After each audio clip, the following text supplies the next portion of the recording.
நம்மக்கிட்ட ஒவ்வொரு வாரமும் பிரியாணி பயிற்சி எடுத்துக்கிறவங்களோட எண்ணிக்கை வந்து அதிகரிச்சுக்கிட்டே தாங்க போயிட்டுருக்கு. இந்த வாரம் பார்த்தீங்கன்னா 8 பேர் வந்து எடுத்துட்டு இருக்காங்க. இந்த பிரியாணி ட்ரெய்னிங்னால என்ன யூஸ் அப்படின்னு நெறைய பேர் கேட்குறாங்க. இந்த பிரியாணி ட்ரெய்னிங் வந்து என்னன்னு பார்த்தீங்கன்னா, புதுசா இந்த வியாபாரத்துக்கு வரணும்னு நெனைக்கிறவங்க, சமையல்னா என்ன? அதாவது அந்த பிரியாணினா என்ன? அது எப்படி சமைக்கிறோம்? அதுக்கு என்னென்னலாம் மூலப்பொருட்கள் தேவை?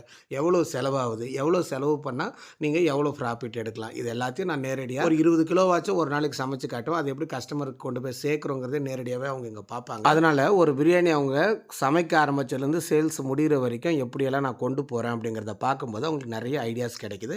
அதனால தான் அடுத்தடுத்து வந்துகிட்டே இருக்காங்கன்னு நான் நெனைக்கிறேன். அவங்க இவ்வளோ தூரம் வந்துட்டு கத்துக்கிற நேர விரயமும், பண விரயமும் ஒரு பயனுள்ளதா அமையணுங்கிறதுல நான் ரொம்ப ரொம்ப கவனமா இருக்கிறேன்.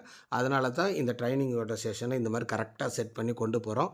இறைவனோட அருளால அவங்க எல்லாருக்குமே ஒரு புதிய பிஸ்னஸும் நான் சொல்லிக் குடுக்கறது புரிஞ்சுகிட்டு அவங்க நல்லா சமைக்கிற திறனையும் ஆண்டவன் அவங்களுக்கு அருளணும்னு நான் வேண்டிக்கிறேங்க. இன்னைக்கு காலையில பார்த்தீங்கன்னா, சிக்கன் கிரேவியும், ஒயிட் புலாவும் பண்ணியிருந்தோம். எல்லாரும் சேர்ந்து சாப்பிட்டதுல ரொம்ப ரொம்ப ரொம்ப சந்தோஷங்க. Thank you.